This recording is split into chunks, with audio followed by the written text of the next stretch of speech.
तो साथियों नमस्कार, स्वागत है आप सबका आज के इस एपिसोड में। आशा करता हूं कि आप सब बहुत अच्छे होंगे और आप सबकी तैयारी बहुत अच्छी चल रही है। एक बार सभी बता दें कि वीडियो चल रहा है, आवाज आ रही है, सब कुछ ठीक है, जिससे हम लोग आगे बढ़ सकें। और आज हम लोग भक्तिकाल के महत्वपूर्ण प्रश्न सॉल्व करेंगे। साथियों आपको बता दें कि ये प्रश्न जो है वह बीपीएससी परीक्षा के साथ साथ Uttar Pradesh TGT PGT LT grade JIC प्रवक्ता असिस्टेंट प्रोफेसर इन सब के लिए भी बराबर महत्व रखता है। आज का ये जो प्रश्न है आपके लिए बेहद महत्वपूर्ण है। तो जो लोग भी आ चुके हैं सबका स्वागत है, जिसमें वंदना, मनोज, कीर्ति, रचना, मीना चौधरी, अरुणदीप, ठीक है, सब लोग आ चुके हैं। शुरू करते हैं।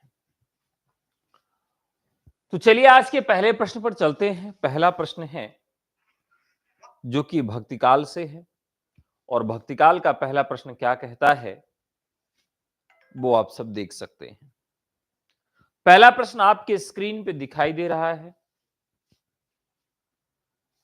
साहित्यिक उपलब्धि से स्वर्णयुग किसे कहा जाता है?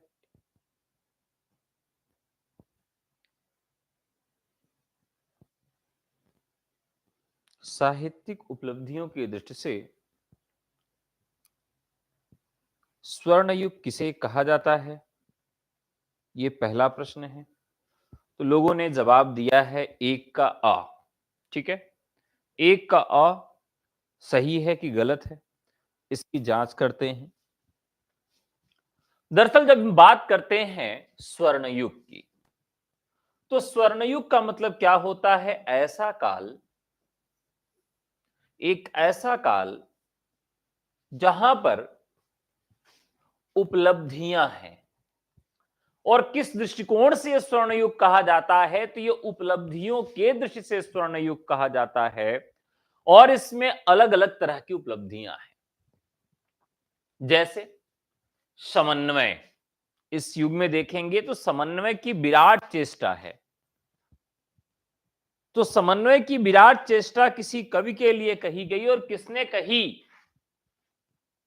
अगर हम समन्वय शब्द की बात करें तो हमारे मन में आता है कि समन्वय शब्द किसने दिया होगा?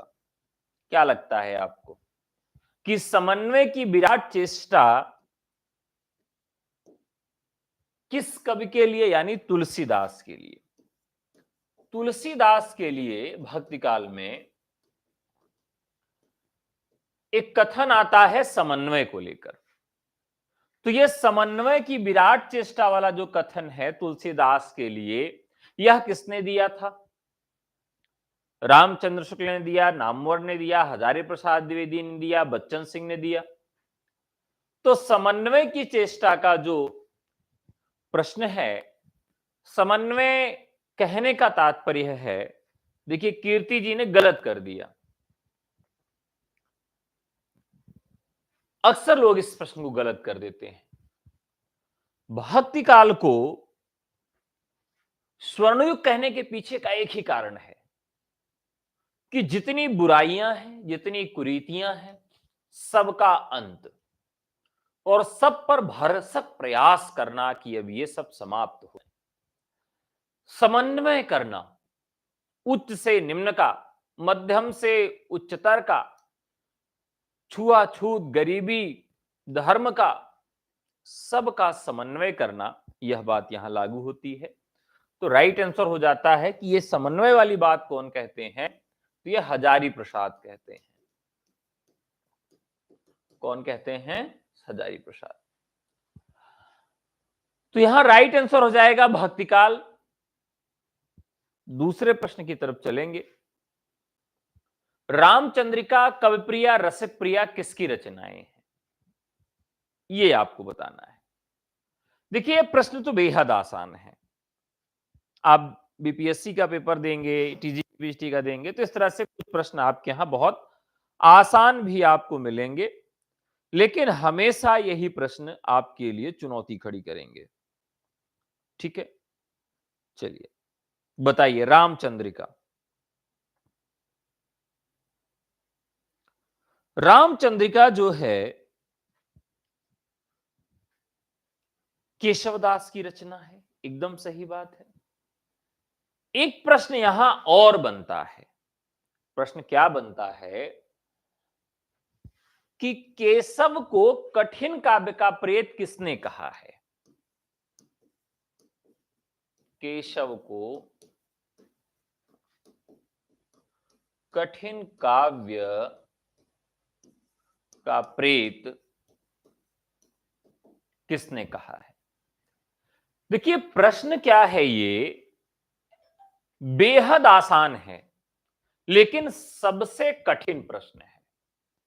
अब आपका उत्तर होगा रामचंद्र शुक्ल, और मैं कहूंगा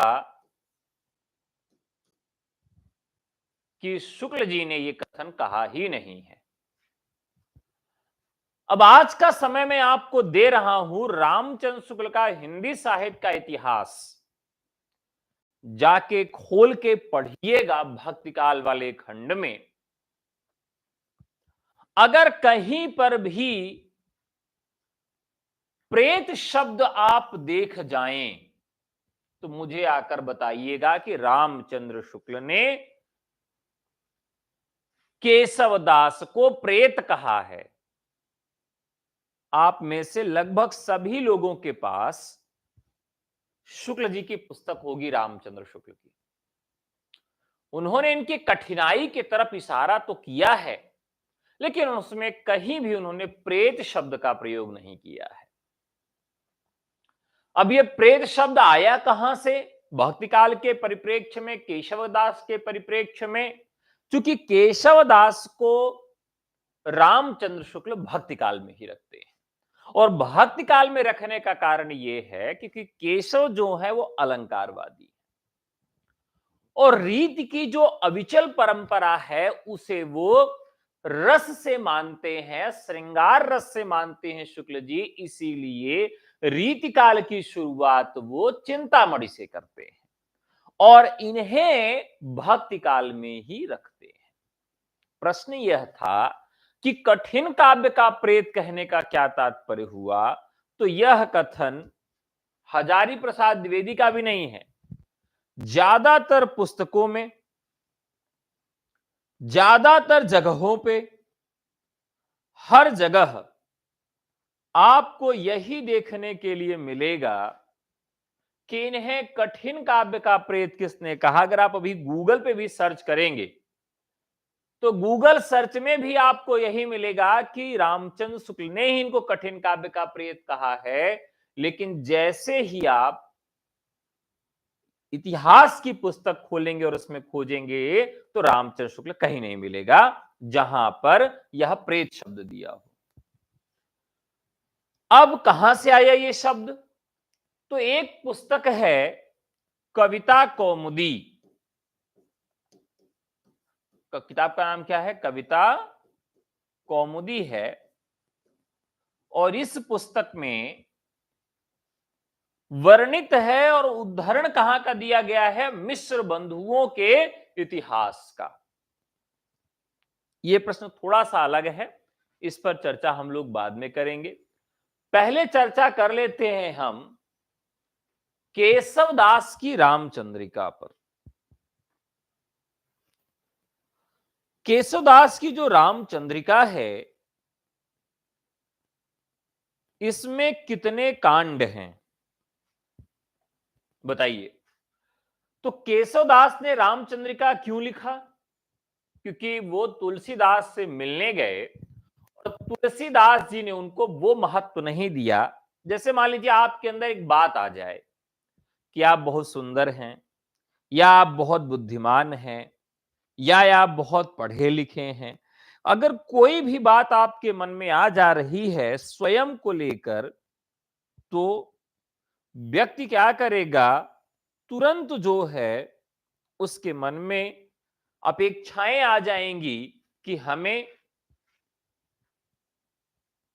व्यक्ति के अंदर अपेक्षाएं आ जाएंगी कि हमें क्यों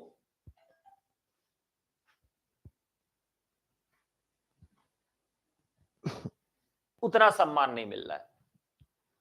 अब सम्मान कैसे मिला? केशवदास जी तुलसीदास से मिलने गए और उतना सम्मान उनको दिया ही नहीं गया। जब सम्मान नहीं मिला तो उन्होंने कहा कि तुलसीदास जिस रचना की वजह से ख्याति लब्ध हुए, वैसी ही रचना में एक रात में लिख डालूंगा। और उन्होंने रामचरितमानस को कॉपी करते हुए पूरी रचना को एक रात में लिखने का प्रयास किया और लिख भी डाली। रामचंद्रिका का संक्षिप्त जो संस्करण है वह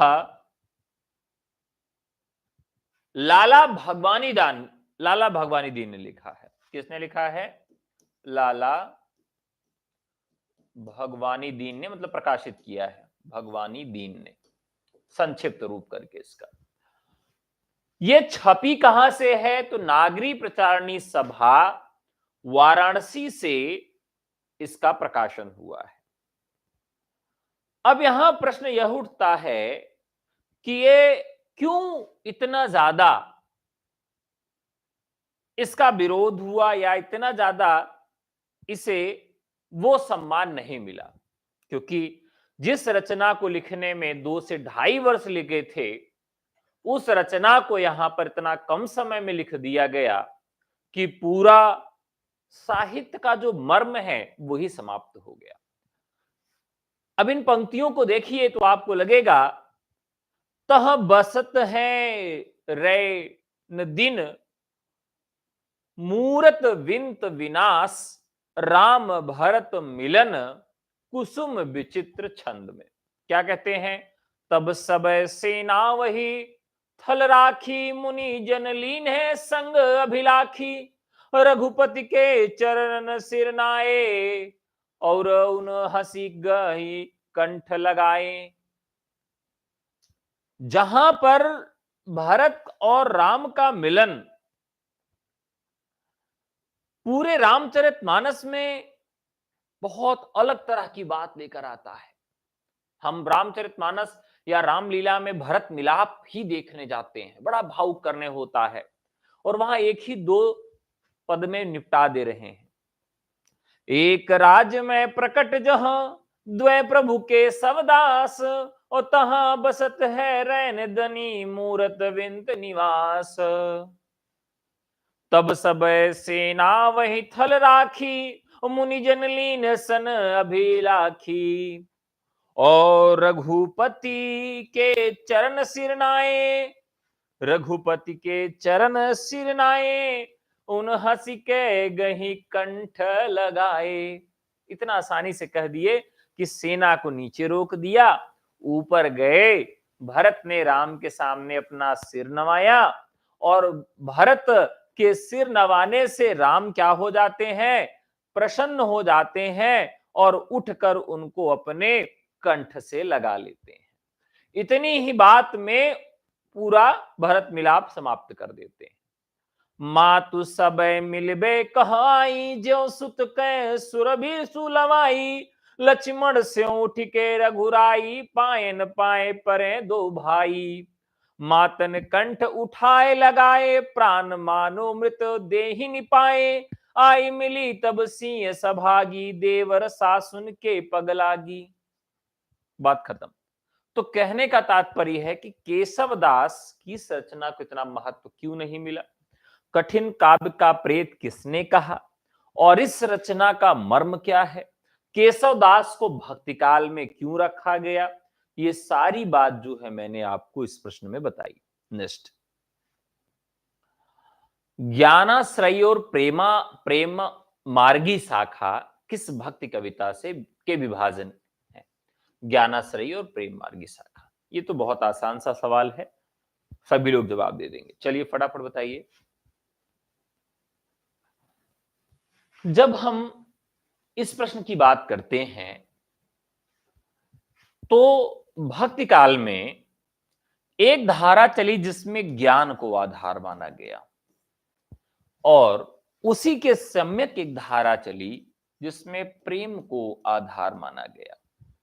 ज्ञान और प्रेम को आधार किसमें माना गया? जहां पर ईश्वर के निराकार रूप की उपासना की गई।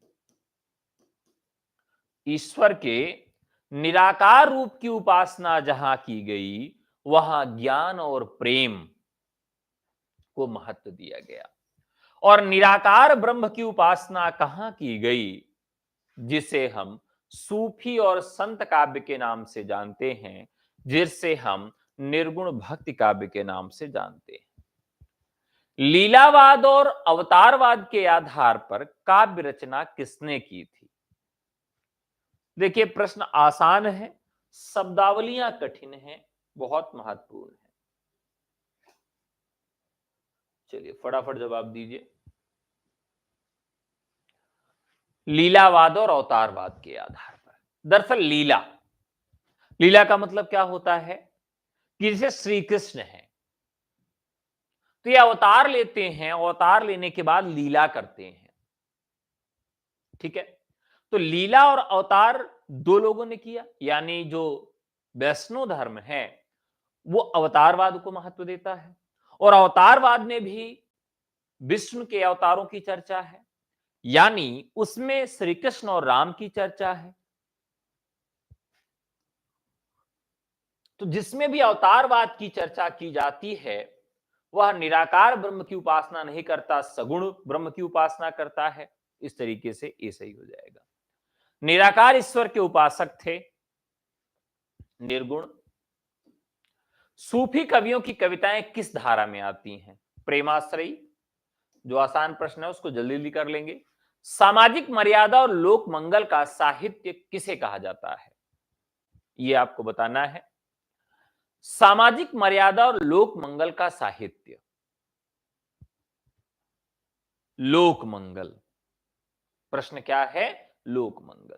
लोक मंगल अपने आप में बहुत बड़ा शब्द है, और लोक मंगल की जो अवधारणा है वो साहित्य और आलोचना में किसके द्वारा दी गई है? लोक मंगल।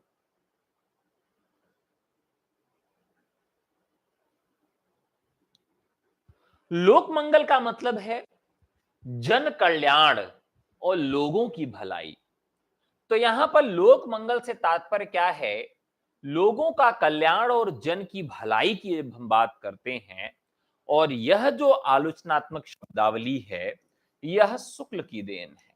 तो आचार्य रामचंद्र शुक्ल की देन है। और यहां पर जब लोक मंगल की अवधारणा की बात की जाती है, तो अगर हम तुलसीदास को देखें, तो तुलसीदास ने अपने काव्य का उद्देश्य ही बताया था लोक मंगल स्वांतः सुखाय। यानी हर एक काव्य का, हर एक रचना के लिखे जाने का जो कारण है वो अलग अलग हो सकता है।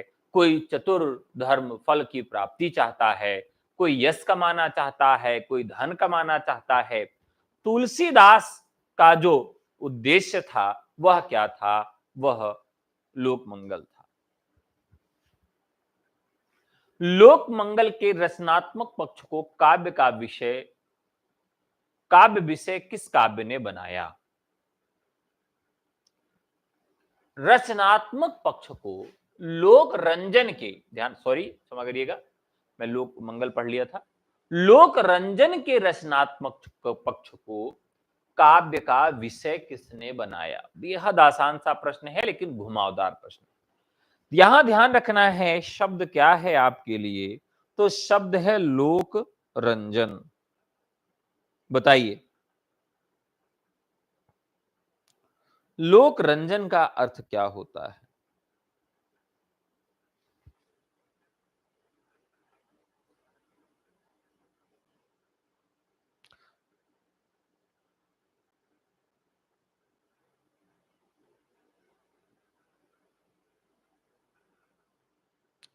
लोक रंजन का तात्पर्य है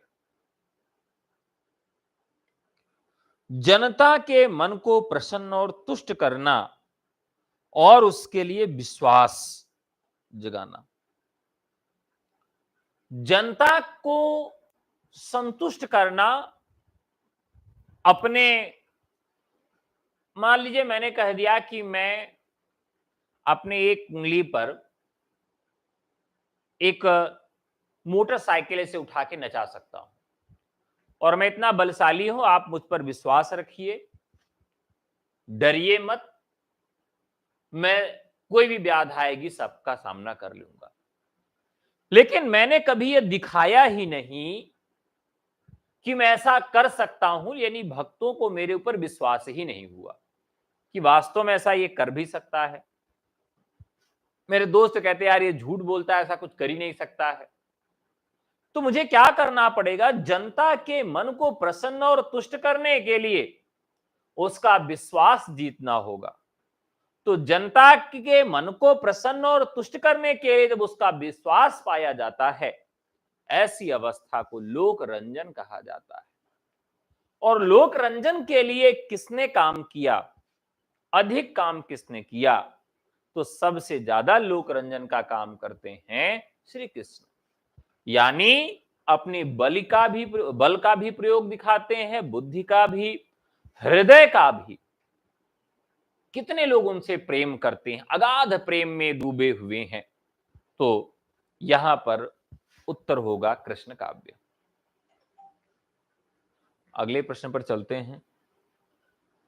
बाल्यकाल और यौवन काल कितने मनोहर हैं, उनके बीच नाना मनोरम परिस्थितियों में विशद चित्रण द्वारा सूरदास जी ने जीवन की जो रमणीयता सामने रखी, उससे गिरे हुए हृदय नाच उठे। वात्सल्य और श्रृंगार के क्षेत्र का जितना अधिक उद्घाटन सूर ने अपनी बंद आंखों से किया, उतना किसी और कवि ने नहीं किया। यह कथन किसका है?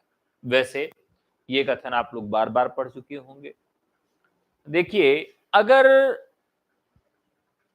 सूरदास हैं तो सूरदास के विषय में मैनेजर पांडे, रामचंद्र शुक्ल, हजारी प्रसाद द्विवेदी और नामवर सिंह, ये तीन चार आचार्य हैं, आलोचक हैं, जिन्होंने अधिक कथन लिखे। यहां पर राइट आंसर हो जाएगा हजारी प्रसाद द्विवेदी। हजारी प्रसाद द्विवेदी का यह महत्वपूर्ण कथन है। सूर का संयोग वर्णन एक क्षणिक घटना नहीं है, प्रेम संगीत में जीवन की एक गहरी चलती धारा है। यह कथन किस आलोचक का है? बहुत ही महत्वपूर्ण प्रश्न है और आपको यह बताना है। चलिए बताइए। देखिए, थोड़ा सा आप लोग कमेंट करिए और पढ़ाई में इंटरेस्ट जगाइए। एक प्रश्न आसान आएगा तो चार प्रश्न कठिन आएंगे। ऐसा भी नहीं है कि मैंने सारे कठिन कठिन प्रश्न ही छाट के रख दिए हैं। आसान प्रश्न जब आता है तो हमारा कॉन्फिडेंस भी बढ़ता है। कई कारण होते हैं जिसकी वजह से उसमें आसान प्रश्नों को भी सम्मिलित किया जाता है। ठीक है, तो बताइए, सूर का संयोग वर्णन एक क्षणिक घटना नहीं है, प्रेम संगीत में जीवन की गहरी चलती धारा है। तो सूर पर बड़े आरोप लगे, आरोप भी लगे कि जो उन्होंने किया है वो क्षणिक भी है। तो इसको उन्होंने कहा कि वह एक प्रकार का परिवर्तन है जो बहुत दिनों से चल रहा था। तो यहां पर यह कथन किसका है? आचार्य रामचंद्र शुक्ल का है। काफी महत्वपूर्ण कथन है ये भक्तिकाल के परिप्रेक्ष्य में। ब्रजभाषा में सबसे पहली साहित्यिक कृति इन्हीं सूर की मिलती है, जो पूर्णता के कारण आश्चर्य में डाल देती है। पहली साहित्यिक रचना और इतनी प्रचुर, प्रगल्भ और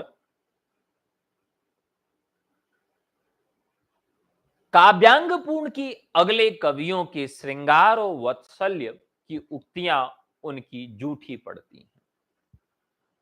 पूरा कथन नहीं याद रखना है, एक शब्द अगर याद कर लेते हैं तो एक क्लू मिल जाता है कि किसका कथन हो सकता है। तो यहां जूठी शब्द का प्रयोग किया गया है और यह कथन भी आपका किसका हो जाता है?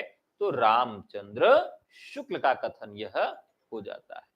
ठीक है, तो राइट आंसर हो जाएगा आपका रामचंद्र शुक्ल बी। कौन सी रचना तुलसी की नहीं है? भ्रमर गीत, कृष्ण गीतावली, गीतावली और जानकी मंगल। तो बहुत आसान सा प्रश्न है ये। कौन सी रचना इसमें नहीं है, ये बताना है आपको। ये रचना है भ्रमर गीत। भ्रमर गीत, और यहां पर दो तीन शब्द आएंगे आपके, एक आएगा भ्रमर गीत और एक आएगा भंवर गीत। भ्रमर गीत की रचना किसने की है और किसने नहीं की है, इस तरह के भी प्रश्न कई बनते हैं। और इनकी रचनाओं में, इनके नाम में इतनी साम्यता है कि अक्सर प्रश्न गलत हो जाता है। देखिए, भंवर में फंस गए थे नंद। नंद के यहां श्री कृष्ण भगवान को ले जा रहे थे, तो भंवर में फंस गए थे। तो इस तरीके से भंवर याद कर लेंगे। भ्रमर की बात करेंगे, तो भ्रमर की बात करेंगे तो यहां पर किसने लिखा है, तो भ्रमर लिखा है सूरदास ने। यह सूरदास की रचना है। एक प्रश्न आपके लिए छोड़ रहा हूं, सत्यनारायण कविरत्न ने क्या नाम दिया है? सत्यनारायण कविरत्न ने क्या नाम दिया है, ये आपको कमेंट करना है। तुलसी की 7 सर्गों की वह कौन सी रचना है जिसमें 343 दोहों में पूरी राम कथा और सीता के अग्नि प्रवेश का वर्णन है? तुलसीदास की बात करो, तुलसीदास ने कितनी ऐसी रचनाएं लिखी हैं जिसमें 7 कांड हैं?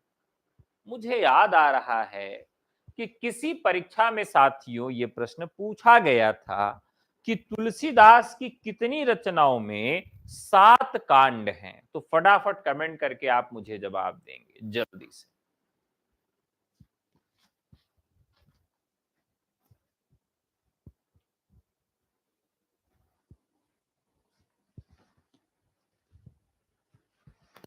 तुलसीदास की कितनी रचनाओं में 7 कांड हैं? चलिए, आज मैं याद ही करा देता हूं आपको।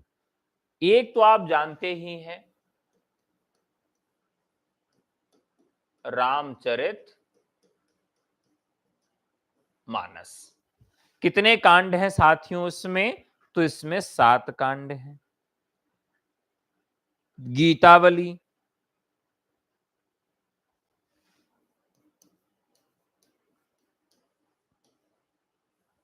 बरवे रामायण,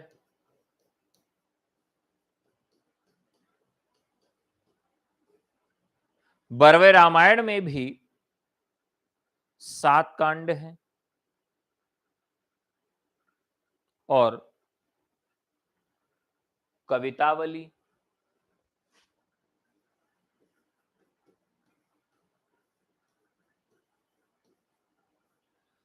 इन सभी रचनाओं में 7 कांड हैं।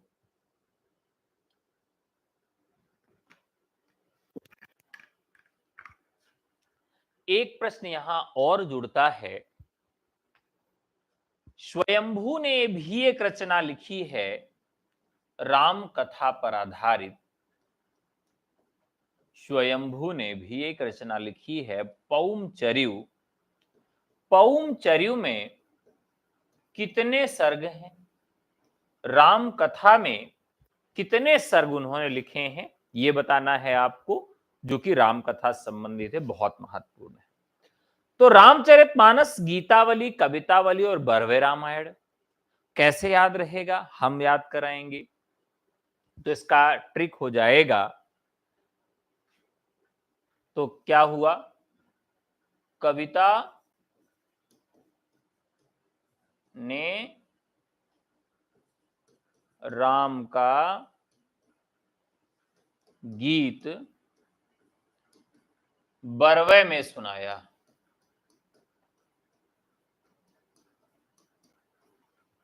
कविता ने राम का गीत बरवे में सुनाया।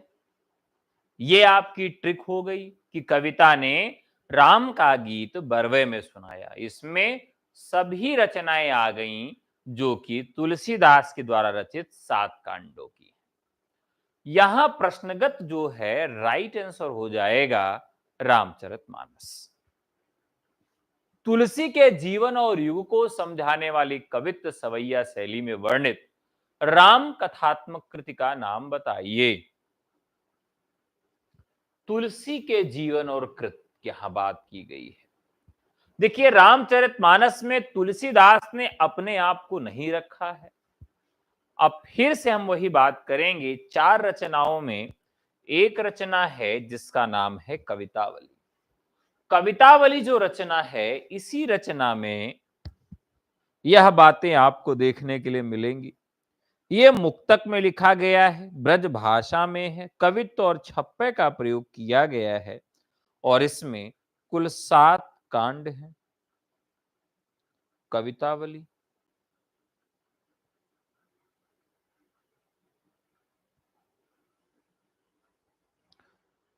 कवितावली जो है, इसका जो प्रारंभ होता है वह कहां से होता है? वह बाल कांड से इस कथा का प्रारंभ होता है। और बालकांड में क्या लिखते हैं? रेफ आत्मचिन्य अकल पर ब्रह्म पर रूप, हरिहर यज वदिंत चरण अगुण अनिहे अनूप। बाल केली दशरथ अजिर करत सो फिरत सभाय, और पद खेंदु तेहि ध्यान धरी विरत तिलक बनाय। अनिल सुखद पद्म ब्रज प्रेम रहित शिवधार, इष्ट देव टीका रचत कवितावली उदार। बंदों श्री तुलसी चरण नख अनूप दुतिमल, कवितावली टीका लसै कवितावली बरभाल। तो तुलसीदास ने जब इसकी शुरुआत की तो कवितावली में उन्होंने तुलसी का जीवन और उनका युग भी उसमें स्पष्ट दिखाया गया है। बाकी रचनाओं में यह देखने के लिए नहीं मिलता है। राम कथा का आदि स्रोत कौन सा ग्रंथ है? ये तो प्रश्न बेहद आसान है आप लोगों के लिए, बहुत आसानी से बता देंगे। वाल्मीकि रामायण। रामचरितमानस में कुल कितने कांड हैं? ये बहुत महत्वपूर्ण है। इन कांडों का क्रम आपसे पूछा जाएगा, ध्यान रखिएगा। इन कांडों का क्रम पूछा जाएगा और बहुत बार ऐसा हुआ है कि जो लोग हैं वो कांडों का क्रम भूल जाते हैं। तो देखिए, एक क्रम याद करा देता हूं आपको, कैसे याद रखना कि जब भगवान पैदा हुए तो बालक थे, यानी कि बालकांड। बालक थे तो बाल रूप में उनका जन्म कहां हुआ? अयोध्या में हुआ। अयोध्या में जैसे बाल रूप में उनका जन्म हुआ तो उनको जंगल भेज दिया जाता है कि जाओ, जितने भी राक्षस हैं उनका मर्दन करके आओ। तो अरण्य कांड हो गया। और वहां जाते हैं जब मर्दन करने के लिए, तो वहां पर एक राक्षस मारते हैं जिसका नाम था किष्किंधा। तो किष्किंधा कांड हो गया।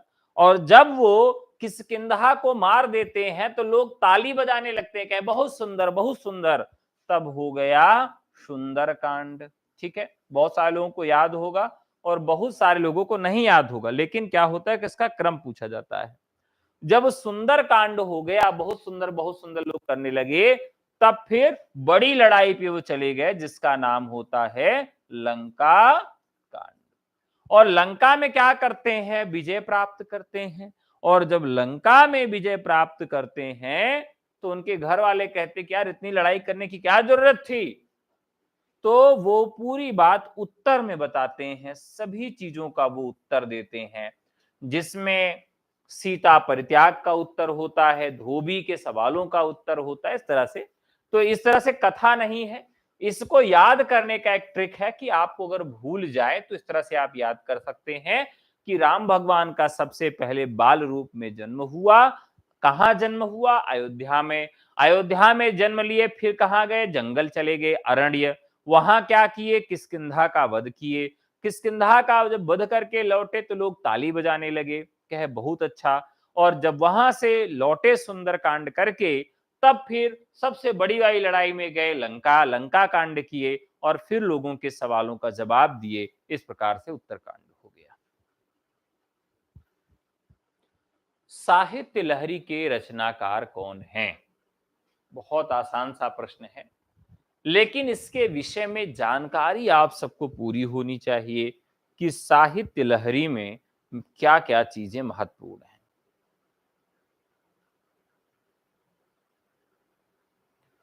साहित्य लहरी, साहित्य लहरी में कुल कितने पद मिलते हैं?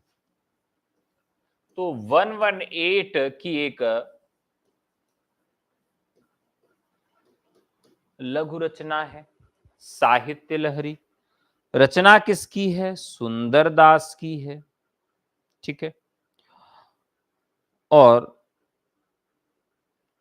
सूरदास का एक वंश वृक्ष मिलता है और उस वंश वृक्ष के अनुसार इनका नाम सूरजदास था और ये चंद्रबरदाई के भी वंशज सिद्ध होते हैं। साहित्य लहरी साथियों रस अलंकार और नायिका भेद का प्रतिपादन किया गया है और कवि ने इस रचना का स्वयं तिथि दिया है। उन्होंने इस रचना को 1607 विक्रम संवत जो है इसकी रचना तिथि बताई है। 1607 विक्रम संवत इसकी रचना तिथि बताई गई है।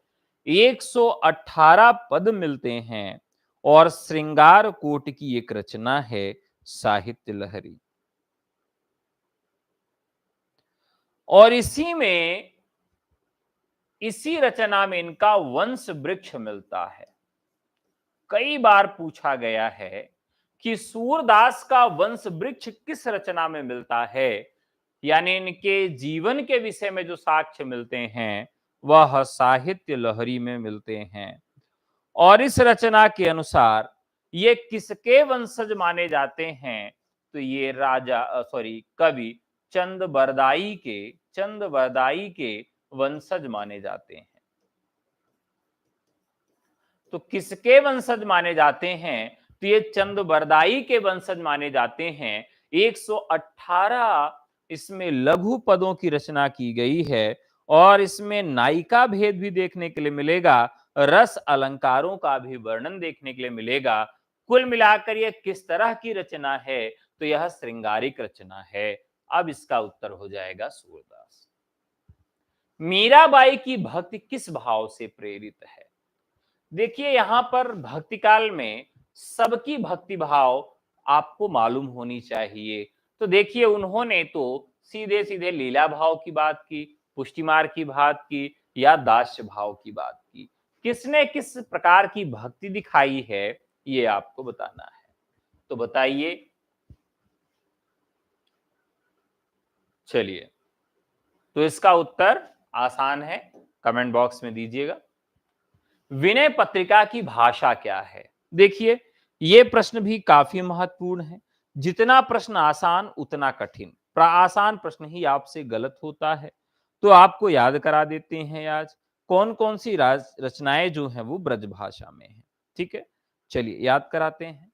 तो एक तो है वैराग्य संदीपनी।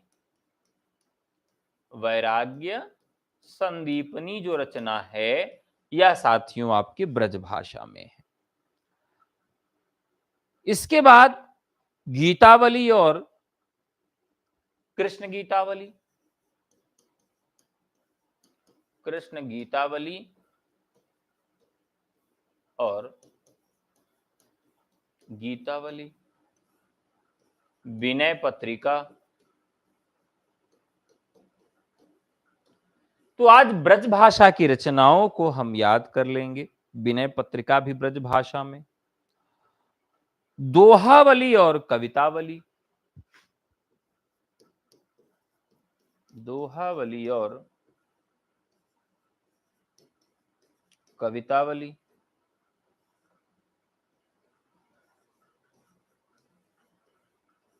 ठीक है, ये इतनी रचनाएं हैं जो ब्रज भाषा में है। तो ब्रज भाषा में इनकी कितनी रचनाएं हैं साथियों? वैराग्य संदीपनी, वैराग्य संदीपनी जो कि दोहा सोरठा में लिखी गई है। जानकी मंगल अवधि में है। ब्रज भाषा में कृष्ण गीतावली है। ब्रज भाषा में गीतावली है। विनय पत्रिका ब्रज भाषा में है। दोहावली ब्रज भाषा में है और कवितावली भी इनकी ब्रज भाषा में है। अब एक ट्रिक बना लेते हैं जिससे ये हमेशा के लिए याद हो जाए। देखिए इसमें क्या है, वैराग्य संदीपनी कृष्ण गीतावली। तो एक तो हमको ट्रिक मिल गया, वली वली वली वली वली, ठीक है। जितनी रचनाओं के अंत में वली लगा है वह सारी रचनाएं आपकी ब्रज भाषा में हैं। एक चीज तो क्लियर हो गया कि जितनी रचनाओं के अंत में वली लगा है, स्पीड में चलाएं। स्पीड में चला देंगे तो आप ही लोग कहेंगे सर कुछ पढ़ा ही नहीं रहे हैं। स्पीड में तो आपको क्वेश्चन बहुत सारे मिल जाएंगे। चलिए स्पीड में करा देते हैं। एक प्रश्न 1 मिनट में 10 प्रश्न करवा देंगे, मुझे क्या जा रहा है। मेरा उद्देश्य है कि आपको कुछ मिल भी जाए, आपका रिवीजन भी हो जाए, कुछ चीजें जो आपको नहीं तैयार हैं वो भी तैयार हो जाए, कुछ ट्रिक्स आपको मिल जाए। बाकी स्पीड में पढ़ाने में तो अध्यापक को बहुत आराम मिलता है, बहुत मजा रहता है, केवल उत्तर उत्तर तो बताना है। चलिए तो वैराग्य संधि, अब इसको याद कैसे करना है, इसे याद करना है। एक ट्रिक हो गई हमारी वली, एक वली हो गया, और इसके बाद एक गया वैराग्य पत्रिका। तो यहां लिखना है वली पत्रिका, वली पत्रिका। तो एक यहां लिख दें वली की पत्रिका लगा लेंगे बस, वली की पत्रिका बैरागी हो गई। ट्रिक क्या बनी, वली की पत्रिका बैरागी हो गई। बस अगर आपको यह चीज याद रहेगा कि वली की पत्रिका बैरागी हो गई तो कभी भी यह प्रश्न गलत नहीं होगा। इसमें तुलसीदास की सभी ब्रजभाषा की रचनाएं हो जाएंगी और जो रचनाएं छूट रही हैं वह आपकी अवधि हो जाएंगी। इसके अलावा तुलसीदास की रचनाओं में कितने छंद हैं यह जरूर याद रखिएगा। जैसे जानकी मंगल 216, रामचरितमानस 1074, पार्वती मंगल 164, कृष्ण गीतावली 61, विनय पत्रिका 279, दोहावली 573, और सबसे छोटा कौन सा है, सबसे छोटा कौन सा है ये आपसे पूछा जाएगा। देखिए कितना लोग सही जवाब देते हैं। सबसे छोटा, फटाफट बताइए कौन कह रहा था कि सर जल्दी जल्दी करवाइए। चलिए अगर आप ये सही जवाब दे देंगे तो मैं जल्दी जल्दी करवाऊंगा। फटाफट जवाब दीजिए कि तुलसीदास की सबसे कम छंदों वाली रचना कौन सी है, बताइए। एकदम सही जवाब दिया है किसने, अमृता जी ने। बरवे, बरवे जो रचना है उनकी, जो कि बरवे छंद में लिखी गई है, रचना का नाम बरवे रामायण है, और यह सबसे छोटी है क्योंकि इसमें 69 ही हैं। तो ये जरूर याद रखिएगा, ये बरवे सबसे छोटी जिसमें 69 हैं, सबसे बड़ी 1074 जिसमें रामचरितमानस का नाम आता है। इसके बाद दूसरे स्थान पर दोहावली है जिसमें 573 है, और विनय पत्रिका जिसमें 279 है। एक चीज याद रखिएगा कि पूछ लेता है कि तुलसीदास की रचनाओं को कम से अधिक पदों या अधिक पदों से कम पदों के क्रम में व्यवस्थित करिए, तो उसमें आपको याद रखना चाहिए किसमें कितने पद हैं। चलिए कोई बात नहीं, आगे बढ़ते हैं।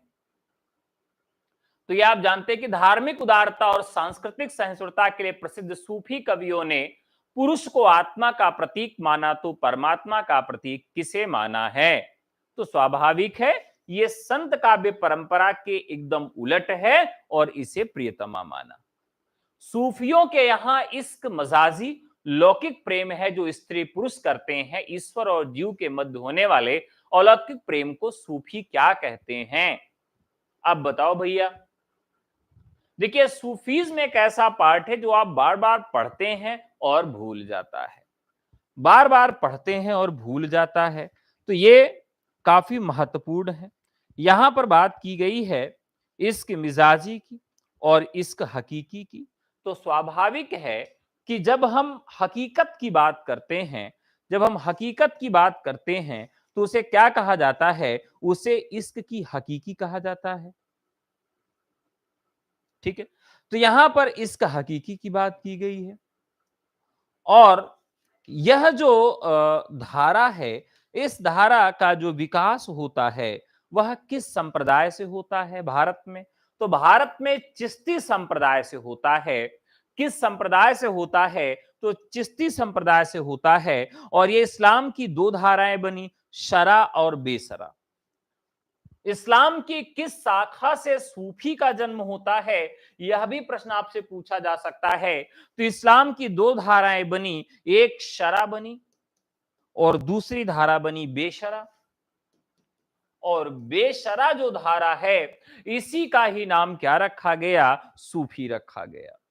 शरा धारा क्या थी? वह सनातनी थी। शरा धारा को क्या कहा गया? सनातनी कहा गया। और बेशरा धारा को क्या कहा गया? सूफी कहा गया। तो ये कई बार परीक्षाओं में प्रश्न पूछा गया है कि इस्लाम के किस रूप से सूफी का जन्म होता है? सूफी का जन्म होता है वह बेशरा से होता है। देखिए, हमको उद्देश्य नहीं है कि मैं एक प्रश्न आपको सॉल्व कराऊं। मेरा उद्देश्य होता है कि एक प्रश्न के माध्यम से कम 10 प्रश्न आपको और मिल सके। यानी अगर मैं 20 प्रश्न सॉल्व कराया तो 20 गुणे 10 200 प्रश्न आपको सॉल्व करा रहा हूं। 200 प्रश्न हो जाते हैं, क्योंकि अब ये भी तो प्रश्न है कि इस्लाम की किस धारा में सूफी का जन्म होता है, बेशरा को और किस नाम से जानते हैं, शरा को और किस नाम से जानते हैं। यह प्रश्न बनेगा कि नहीं बनेगा? बनेगा।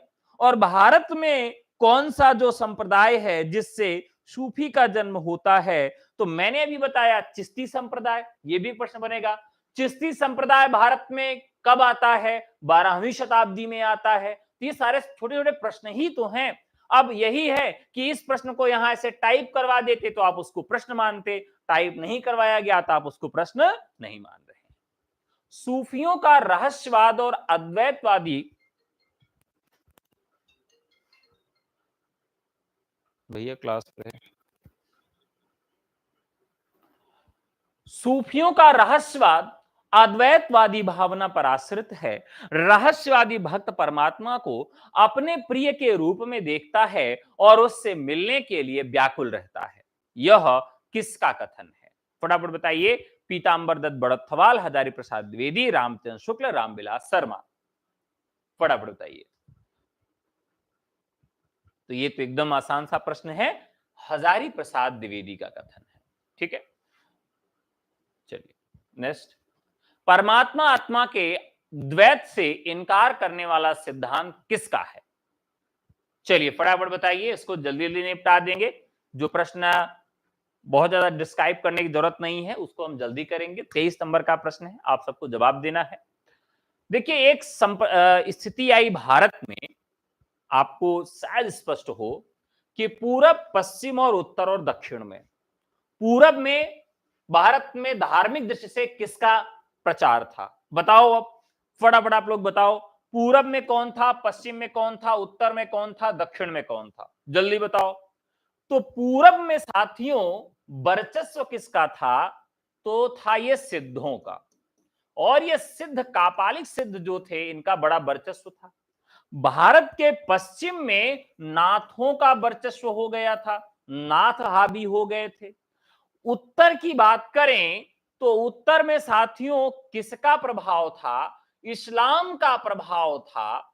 और इस्लाम और दक्षिण में किसका प्रभाव था? वैष्णव का और शैव का प्रभाव था। और इन सब की आपसी लड़ाई में, ये ग्राफ अपने अगर दिमाग में रखेंगे आप, तो आप समझिए कि 4 से 5 प्रश्न हमेशा के लिए ही याद रहेंगे, गलत नहीं होंगे। ये बहुत कम लोग आपको इस तरह से ग्राफ के माध्यम से समझाएंगे। मैं ग्राफ के माध्यम से आपको समझाता हूं जिससे चीजें आपके दिमाग में रह जाएं। तो पूरब में सिद्धों का वर्चस्व था, पश्चिम में नाथों का वर्चस्व था, उत्तर में इस्लाम का आक्रमण हो गया था और दक्षिण में शैव और वैष्णव आपस में लड़ रहे थे। भारत में धर्म अपने सबसे बुरी स्थिति में था और इसी के सामंजस्य के लिए एक नए सामंजस्यकर्ता की आवश्यकता थी, जिनका नाम था शंकराचार्य। जिनका नाम क्या था? शंकराचार्य था। और उन्होंने इस सिद्धांत को दिया कि भाई ईश्वर एक ही है। अगर उस समय आकर शंकराचार्य यह बात नहीं कहते कि ईश्वर एक है, तो शायद आज सनातन धर्म होता ही नहीं।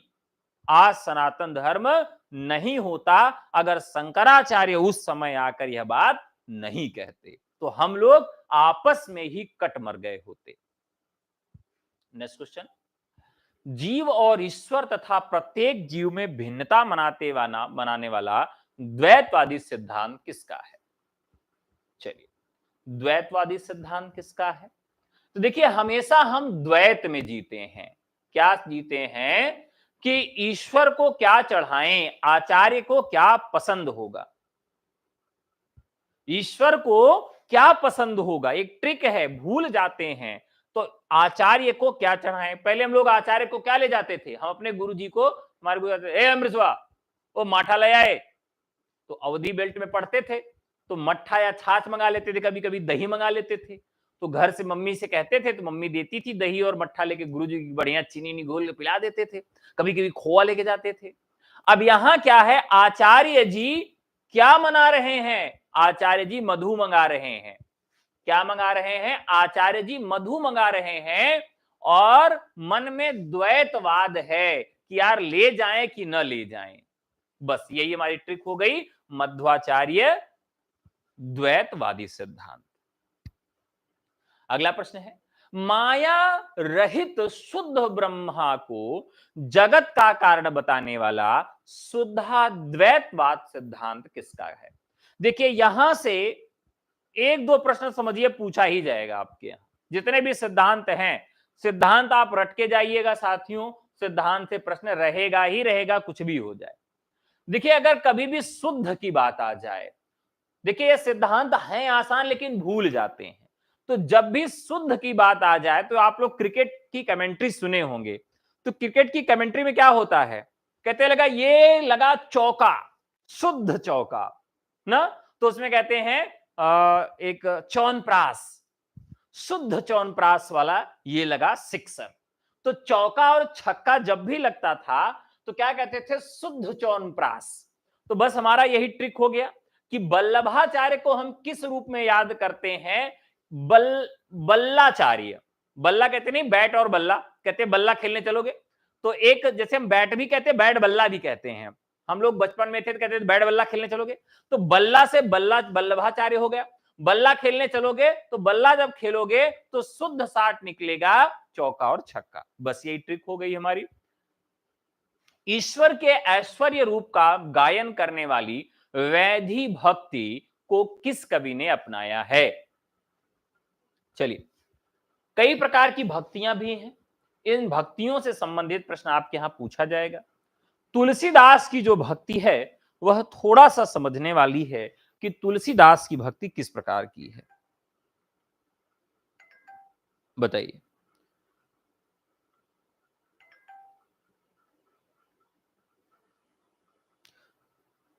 तुलसीदास की जो भक्ति है वो राम को एकनिष्ठ और अनन्य भक्त के रूप में विवेचित करते हैं। तो जल्दी से कमेंट करके बताओ गुरुआ। 26 का डी आ रहा है उत्तर, जायसी।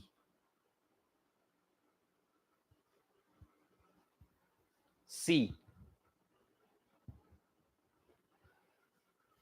देखिए, यहां पर राइट आंसर है ईश्वर के ऐश्वर्य रूप का गायन।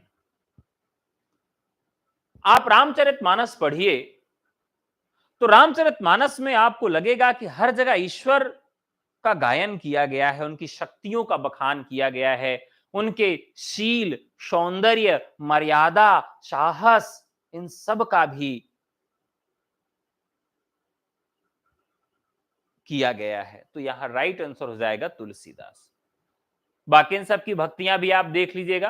कबीर की भक्ति किस प्रकार की है, सूर की किस प्रकार की है, जायसी किस प्रकार की है। आप करें थोड़ा जल्दी पढ़ाइए तो जल्दी ले ले रहे हैं। सख्य भाव से ईश्वर भक्ति करने वाले कृष्ण भक्त कवियों की भक्ति को क्या कहा जाता है? सख्य भाव से। किस भाव से? तो सख्य भाव से। ये आपका प्रश्न है और बहुत ही महत्वपूर्ण प्रश्न है। देखिए, जब भी आप सख्य भाव से ईश्वर की भक्ति करते हैं तो उसमें क्या होता है? हमेशा दो सखाओं के मध्य में क्या होना आवश्यक है? राग होना आवश्यक है। अगर दो सखाओं के बीच में राग नहीं है तो साथियों क्या होगा? रोजे लठैती होगी, मारपीट रोजे होगी। तो लठैती न हो, मारपीट न हो और संबंध अच्छे से बना रहे तो सख्य भाव जरूरी है। और सख्य भाव में किसकी आवश्यकता पड़ती है? राग की पड़ती है। कहते हैं मेरी राग और मेरा सुर आपसे नहीं मिलता, तो राग और सुर मिलेगा तभी सख्य भाव होगा। तो यहां होगा रागानुराग भक्ति। ये ट्रिक थी याद करने की। मध्यकाल में प्रबंध काव्य प्रायः किस भाषा में लिखे गए? मध्यकाल में प्रबंध काव्य प्रायः किस भाषा में लिखे गए हैं? तो आप देखें तो सबसे अधिक प्रबंध काव्य, मुक्तक काव्य की भाषा तो ब्रज रही है, क्योंकि मुक्तक काव्य की जो परंपरा थी रीतिकाल में वो भी ब्रज वाली थी। लेकिन जब हम भक्तिकाल में आते हैं तो प्रबंध काव्य की जो भाषा बनती है वो अवधी बनती है। मध्यकालीन मुक्तकों और गीतों की रचना प्रायः किस भाषा में हुई है? मुक्तकों और गीतों की रचना किस भाषा में हुई है? तो इसकी भाषा हो जाती है ब्रज। सूर सागर में वात्सल्य रस के साथ दूसरे किस रस की प्रमुखता है? बताओ बनुआ।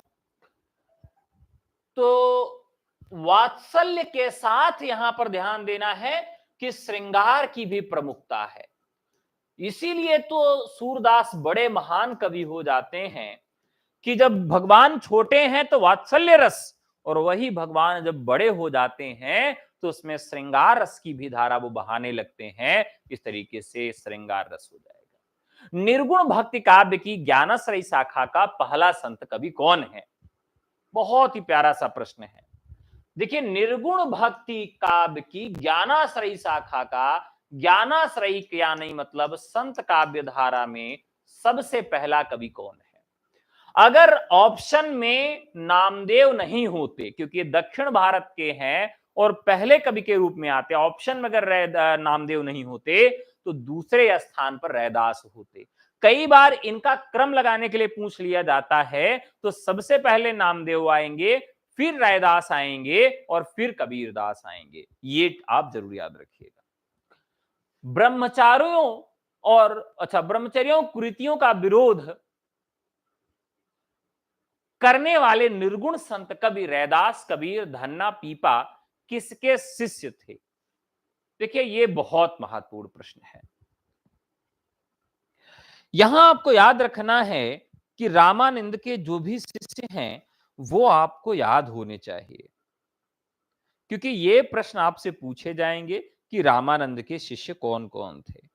अनंतानंद, भावानंद, पीपा, सेना, नाई, धन्ना, नाभादास, नरहरियानंद, सुखानंद, कबीर, रैदास, सुरसरी और पद्मावती, ये उनके 12 शिष्य थे। पूछा गया है कि किसके शिष्य थे, तो ये तो आप जान ही गए होंगे, रामानंद के शिष्य थे। भाषा पर तुलसी का शाही अधिकार हम रहीम का भी पाते हैं। यह उक्ति किसने कही है? यह उक्ति किसने कही है? तो शुक्ल जी का कथन है और वो रहीम पर भी काफी मेहरबान थे। ईश्वर प्राप्ति के लिए निम्न में कौन सा मार्ग भारतीय परंपरा में नहीं आता? ज्ञान, भक्ति, भोग और कर्म। ये तो आप आसानी से बता देंगे। देखिए, भारतीय परंपरा में भोग को नहीं रखा गया है। ईश्वर प्राप्ति के लिए एक आता भी है, लेकिन जब सिद्धों की बात करते हैं तो वो केवल भोग को ही आधार नहीं मानते ईश्वर की प्राप्ति का। तो सिद्ध कहते तो हैं, वो पंच मकारों में इसको रखते तो हैं, लेकिन भोग को इसका आधार नहीं मानते हैं। सूफी अप्रत्यक्ष रूप में करते तो हैं, लेकिन वो प्रेमिका या स्त्री को मानते हैं, भोग को नहीं मानते हैं। तो इस तरीके से भोग इसका सही उत्तर होगा। भक्त कवि अधिकतर निम्न वर्ग के व्यक्ति थे और उनमें से अधिकांश अशिक्षित भी थे, किंतु उन्होंने ही भक्ति के सर्वप्रथम सामान्य जनजीवन के भी स्तर पर ला दिया था। यह पंक्ति किस पुस्तक से ली गई है? कैसा प्रश्न है? देखिए, एक रचनाकार हुए हैं,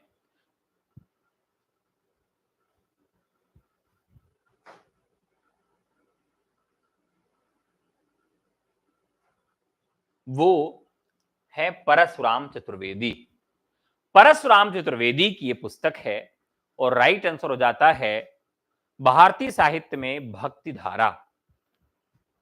बंदो गुरुपद कुंज कृपा सिंधु नर रूप हरि, यह किसकी पंक्ति है? कबीर, तुलसी, सूर और जायसी किसकी पंक्ति है? तो ये आप अच्छे से जानते होंगे, तुलसी की पंक्ति है। कौन कवि ईश्वर को के साकार रूप का उपासक नहीं है? तो यह भी आसान सा प्रश्न है। तो कबीर जो है वो निराकार रूप के उपासक हैं। जिस प्रकार शरीर के अंग शरीर से भिन्न भी हैं और शरीर से एकाकार भी, उसी तरह जीव ईश्वर से अलग भी है और उसका अंग भी। मानी जीव एक दूसरे से अलग भी है और अलग भी है।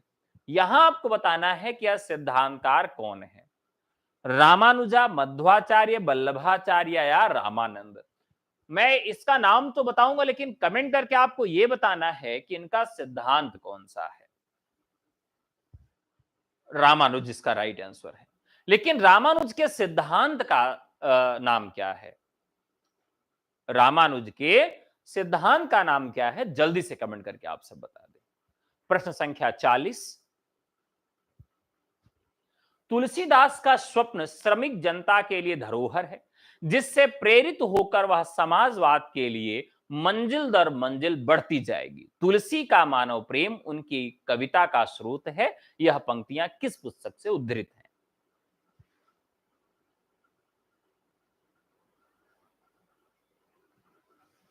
चालीस नंबर प्रश्न, हिंदी साहित्य उद्भव और विकास हजारी प्रसाद द्विवेदी, परंपरा का मूल्यांकन रामविलास शर्मा, हिंदी साहित्य का इतिहास रामचंद्र शुक्ल, भक्ति काव्य और लोक जीवन शिव कुमार मिश्र।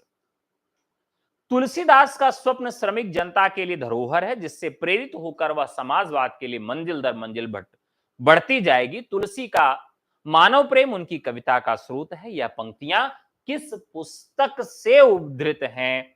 तो ये यहां पर एक शब्द आप पढ़ लीजिए, क्या है? एक तो श्रमिक शब्द देख लीजिए, एक शब्द यहां आपको मिल जाएगा समाजवाद, और हाँ, ये दो शब्द आपको मिल जा रहे हैं। तो ये दो शब्द आपको कहां मिलेंगे? वो मिलेंगे रामविलास शर्मा के यहां। तो रामविलास शर्मा इसका राइट आंसर हो जाएगा। हाँ, ठीक है, विशिष्टाद्वैतवाद। तो परंपरा का मूल्यांकन रामविलास शर्मा। भारतवर्ष का लोकनायक वही हो सकता है जो समन्वय कर सके, क्योंकि भारतीय समाज में नाना भांति के परस्पर विरोधिनी संस्कृतियां, साधनाएं, जातियां, आचार विचार पद्धतियां प्रचलित हैं। बुद्धदेव समन्वयकारी थे, गीता में समन्वयकारी चेष्टा है, तुलसीदास भी समन्वयकारी थे। ये पंक्तियां किस पुस्तक से ली गई हैं? ये आसानी से आप बता देंगे। तो लेकिन अभी तक हम लोगों ने क्या पढ़ा था? ये पढ़ा था हजारी प्रसाद द्विवेदी। लेकिन इसके साथ यह भी याद रखना है कि कहां से ली गई हैं? हिंदी साहित्य का उद्भव और विकास से ये ली गई हैं।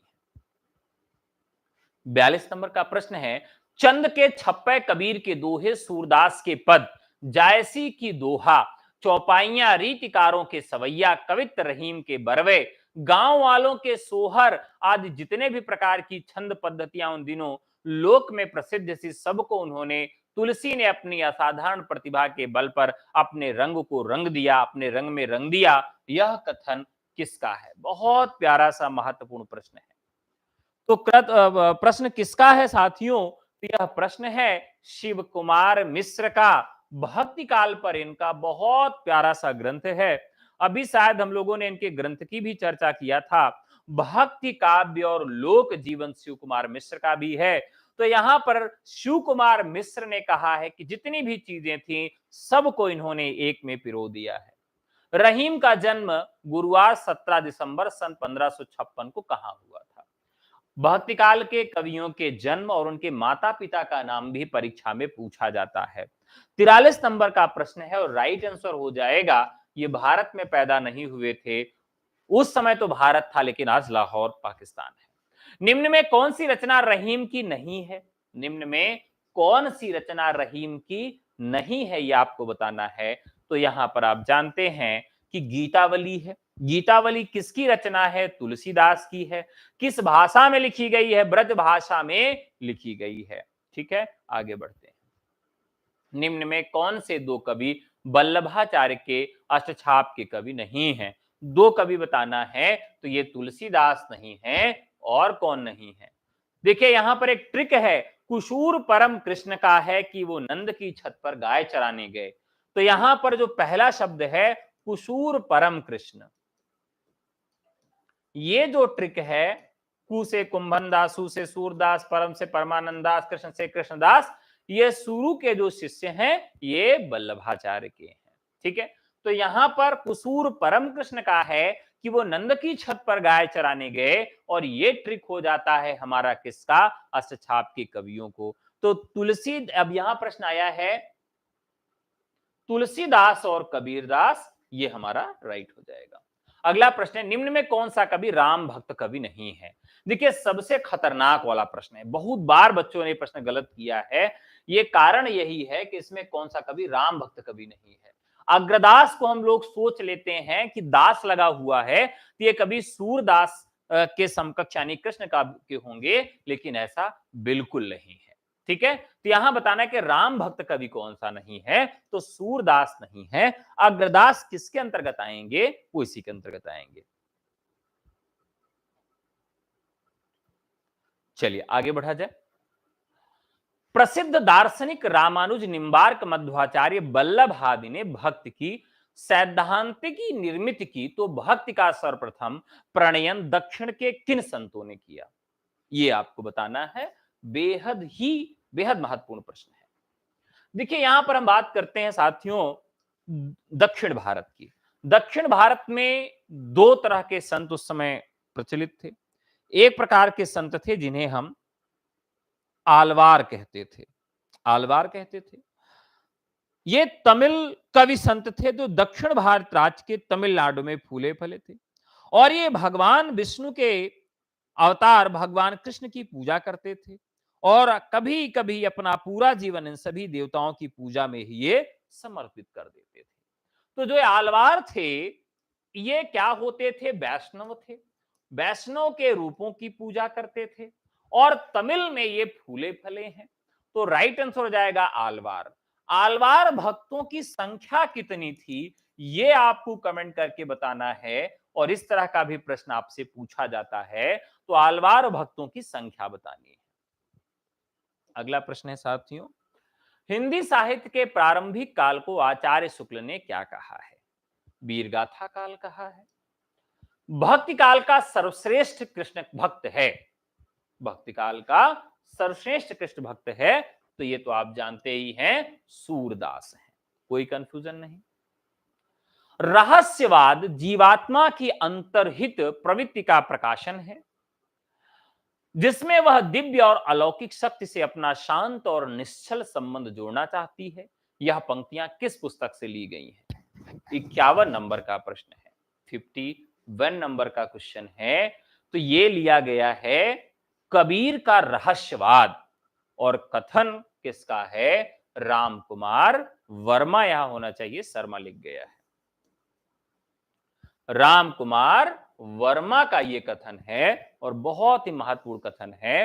रहस्यवाद जीवात्मा की अंतर्निहित प्रवृत्ति का प्रकाशन है जिसमें वह दिव्य और अलौकिक शक्ति से अपना शांत और निश्चल संबंध जोड़ना चाहती है। यह पंक्ति कबीर का रहस्यवाद से ली गई है। आखिरी कलाम और अखरावट किसकी कृतियां हैं? तो ये जायसी की हैं, आसान है।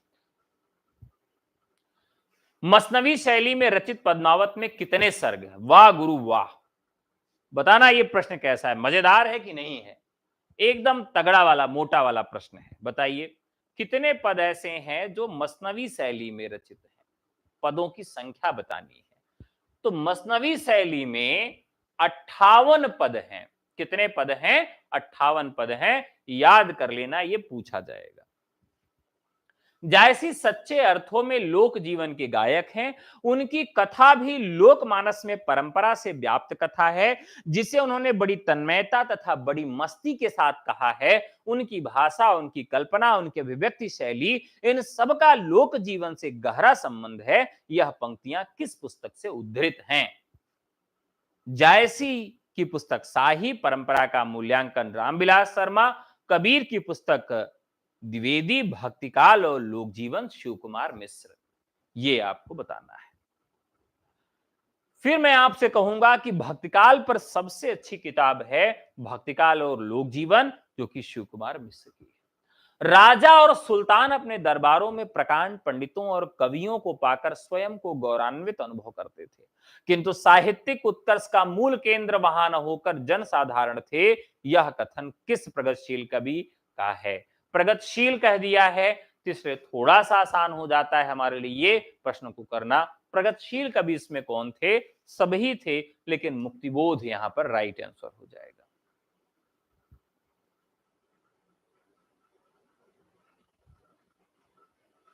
नेक्स्ट, निर्गुणियों की काव्य रचना संबंधी सफलता उनकी रूपात्मक प्रेम संगीत, विनय तथा आंद्रे सॉरी आनंदोद्रेक में देखी जा सकती है, क्योंकि उन्हीं में उनकी आंतरिक अनुभूति का पता चलता है, तथा सौंदर्य प्रेम एवं सत्य की त्रयी की अभिव्यक्ति भी उन्हीं से होती है। संतों का भाव अनुभवजन्य भावना की अभिव्यक्ति के कारण ही उनकी सहनशीलता आनंददायिनी बन जाती है। यह किस आलोचक का कथन है? निर्गुणियों की काव्य रचना संबंधी सफलता, निर्गुणियों की काव्य रचना संबंधी सफलता से संबंधित प्रश्न है, और राइट आंसर हो जाता है यहां पर पीतांबर दत्त बड़थवाल। पीतांबर दत्त बड़थवाल। प्रेम आख्यानक रचना नहीं है। मृगावती, चित्रावली, मधुमालती, गीतावली। तुलसीदास। द्वैत भी सत्य है और अद्वैत भी सत्य है मानने वाले द्वैताद्वैतवाद सिद्धांत के रचनाकार कौन हैं? तो अभी अभी हम लोगों ने इनकी चर्चा किया था। नींबू का अचार निम्बारकाचार्य। नींबू का अचार बड़ा कठिन होता है, खट्टा होता है, खाएं कि ना खाएं, ये हमेशा हम किस में रहते हैं? द्वैत और अद्वैत दोनों में रहते हैं। तो निम्बारकाचार्य। भक्ति साहित्य का उदय सर्वप्रथम कहां हुआ? अभी इसी प्रश्न की चर्चा हम लोगों ने किया था। भक्ति उपजी कहां? दक्षिण में। और लाए कौन? रामानंद। और आज का अंतिम प्रश्न है, आज का अंतिम प्रश्न है, इसका जवाब आप सबको कमेंट में देना है। अगर आप हमारे अंतिम प्रहार बैच टीजीटी पीजीटी के बैच से, टियर 4 बीपीएससी के बैच से, यूजीसी नेट के बैच से, नवोदय विद्यालय संगठन के बैच से, अन्य राज्यों के मध्य प्रदेश उत्तराखंड के बैचेस से अगर जुड़ना चाहते हैं, व्हाट्सएप करके जुड़ सकते हैं। हमारा नंबर है साथियों 9628959237। आज की कक्षा कैसी लगी मुझे जरूर कमेंट करके बताइएगा। आपके कमेंट से हमें प्रोत्साहन मिलता है, और जल्दी आपसे फिर मुलाकात होगी। अगला चैप्टर जो हमारा होगा रीतिकाल होगा। सभी चैप्टर पर हम लोग प्रश्न आपको करवाएंगे, सभी चैप्टर पे। तो मैंने आपको भाषा विज्ञान करवा दिया, आदिकाल करवा दिया, भक्तिकाल करवा दिया। नेक्स्ट चैप्टर आपके सामने आएगा रीतिकाल, और ये प्रश्न का उत्तर भी कमेंट में आपको छोड़ना है कि शुक्ल ने भक्तिकाल की समय सीमा क्या निर्धारित की है। ठीक है, तो आज के लिए इतना ही। बहुत बहुत धन्यवाद। नमस्कार, जय हिंद।